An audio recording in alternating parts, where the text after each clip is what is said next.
Senhor presidente, deputado Davi Brandão, demais membros da mesa, senhoras e senhores deputados e deputadas. Trago hoje um tema de muita relevância para o Estado do Maranhão. Estou de posse aqui do relatório dos conflitos fundiários no campo da CPT 2025 e, mais uma vez, o nosso Estado ostenta um vergonhoso índice, sendo um dos estados que mais detém conflitos fundiários no país. Somos o estado que mais desmata. Já falei aqui na tribuna, falei em outros momentos, onde grande parte desse desmatamento é autorizado pela SEMA, inclusive em áreas de preservação. Aliado a isso, nós temos esses índices de conflito fundiário, que se juntam na prática, na vida real, e denunciam a omissão do Estado, porque não existe uma política pública direcionada, organizada, para resolver a questão ambiental e para resolver a questão fundiária. Estive na região do sul do Maranhão agora esses dias e nos deparamos, de fato, com a implantação de indústrias que eu apoio, como a Impasa, que, na verdade, verticaliza, agrega valor e sinaliza para que nós não sejamos apenas um Estado exportador de commodities. Mas isso, se não houver a mão do Estado regulamentando, organizando, monitorando e tendo responsabilidade e combater a corrupção diante das licenças ambientais, o que seria uma coisa positiva, a expansão do parque industrial, contribuirá inevitavelmente para aumentar a desgraça ambiental que o Estado caminha. E também acirrar os conflitos fundiários. Nós não podemos achar que isso é um processo natural. Quando nossos vizinhos, como o Piauí, o Pará, estão dando passos significativos, melhoraram o seu processo de compliance, de gerenciamento, sobre a questão ambiental e fundiária, nós estamos à mercê de uma política isolada, sem pé nem cabeça e eleitoreira. E aqui eu quero falar sobre isso. O ex-presidente do ITERMA, só para você ter uma ideia, deputado Florencio, o senhor Anderson, além de pregar mentiras, de que o Maranhão antes titularizava só 500 títulos por ano, uma grande mentira, que não se sustenta. Agora, não era 500 quando era para eleger o governador Brandão, porque o governador Brandão foi eleito com base no programa do ex-governador Flávio Dino. Agora nós somos, o governo é horrível, foi horrível, não titularizou, e aí o senhor Anderson vai mentir nas redes sociais, dizer que se titularizar só 500 títulos por ano. Não precisa disso, senhor Anderson. Eu sei que você é candidato, mas como tudo neste governo funciona em torno da campanha eleitoral, nós estamos vendo os debates agora na saúde, né, que deveriam, na verdade, ter acontecido até antes, mas está acontecendo agora. E nós precisamos resgatar o debate sério e responsável sobre a política fundiária no Maranhão, sobre a política ambiental no Maranhão. Enquanto que aqui a gente fala de dados, lá na ponta as pessoas estão sofrendo, estão sendo expulsas das suas terras. E olhem, não se engane, essa conta chegará, e provavelmente chegará agora, com a possibilidade de nós termos um El Niño muito mais severo. E aí, com as intempéries climáticas, não escolhe.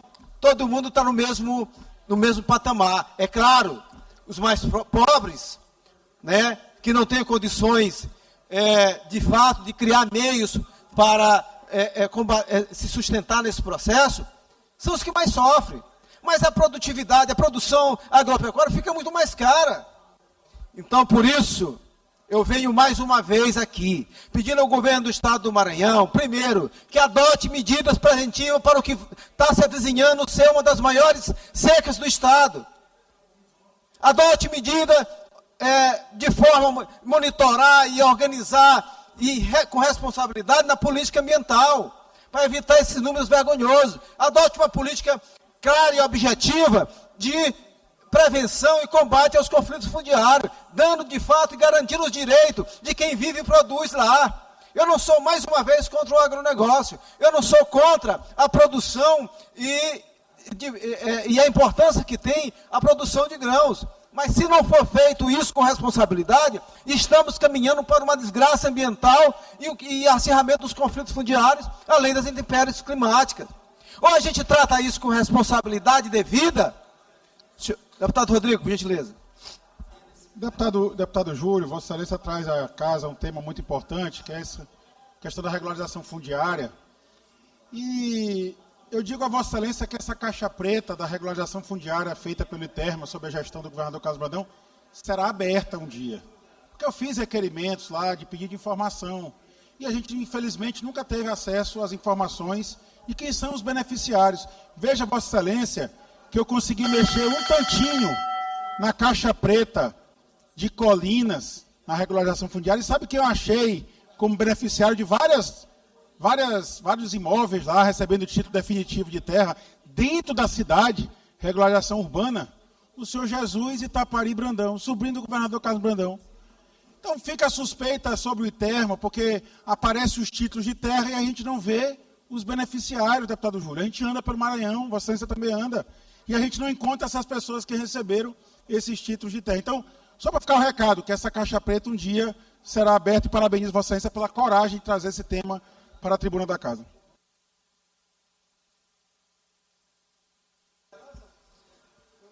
Líder, deputado Rodrigo. Concedido.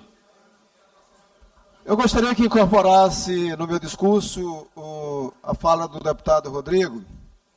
E aqui eu quero chamar a atenção que um dos pontos que, na verdade, enfraquecem as normativas, né, a institucionalidade, é a corrupção, é o jeitinho. Hoje, infelizmente, para você tirar uma licença, você tem que passar por várias conversas particulares no estado do Maranhão. E o produtor, tanto grande quanto pequeno, fica à mercê desse tipo de coisa, porque não existe, de fato, normas claras e, acima de tudo, procedimento institucional sem estar aderido ao processo eleitoral de votar no candidato do governador e outras coisas. Então, nós precisamos tratar essa questão fundiária, porque só assim a gente começa a tratar as queimadas de forma preventiva, só assim a gente começa a tratar a vida, a permanência das pessoas nas comunidades quilombolas, indígenas, de forma séria. Mas não, a gente fica fazendo, o governo do estado fica fazendo medidas isoladas. E aí é o que é os índices vergonhosos. Maior número de desmatamento, maior número de conflitos fundiários. O Piauí aqui está dando de chinelo na gente. Já passou. As pessoas já lá já conseguem enxergar que é possível um estado pobre como é o Piauí, mais pobre que o Maranhão, porque o Piauí não tem todos os recursos que nós temos, não tem um litoral que nós temos, mas hoje, para empreender no Maranhão, ou você passa pelo processo do crivo da corrupção eleitoral, da corrupção financeira, ou então pelo eleitoreiro. E aí se fragiliza os compliance, as normas, garantias, as regras, os contrapesos tão importantes para dizer e, de fato, colocar o papel do Estado como um ente regulador, um ente incentivador do desenvolvimento. Não podemos conviver com isso. A política ambiental é coisa séria. Temos ainda os piores índices no que diz respeito ao saneamento básico. Temos os piores índices no que diz doenças transmitidas por veiculação hídrica. Temos os piores índices no que diz respeito à conservação das matas ciliares. E aí, não podemos falar em desenvolvimento. Nós temos que pensar nisso como um fator importante para que o Estado se desenvolva, se industrialize, distribua renda. Não basta só mais crescer o PIB. O PIB não pode mais servir de discurso somente como referência para o desenvolvimento do Estado. O PIB demonstra o crescimento da atividade econômica, mas ele não retrata a desigualdade social. E aí nós vamos continuar sendo um Estado rico com um povo pobre. Nós vamos continuar sendo um Estado rico para apenas algumas famílias. Nós vamos continuar sendo um Estado rico para falarmos nos discursos, mas o nosso povo, as pessoas que mais precisam, vão continuar ainda nas filas dos hospitais. Vão continuar pessoas ainda com mais de quase um ano esperando cirurgias, como tem uma idosa lá no Antônio Haddad, em Viana. Nós vamos ainda continuar para um pobre ter acesso a uma cirurgia, tendo que recorrer ao deputado, tendo que recorrer ao prefeito, porque se ele não tiver parente político, ele vai morrer, deputado Carlos Lula. Ele vai morrer. E aí, companheiros, meus amigos deputados e deputadas, nós estamos caminhando para uma eleição. E nós todos seremos avaliados. É uma pena ainda que nós todos estamos no mesmo barco, claro, alguns sendo tratados de forma diferente, mas o que a gente vê é a opulência do dinheiro entrando e fazendo a diferença, deputado Leandro. Nós temos na Baixada ex-prefeitos, candidato a deputado do sul do Maranhão, dando quase R$100, R$500 no voto. E não pense que isso atinge só a gente da oposição, não, que concluindo. Libera o áudio para que o deputado possa concluir. Não atinge só nós da oposição, atinge deputados, porque aqui tem muito deputado sério da base, que vive lutando para renovar o mandato, que vive trabalhando pelo seu município.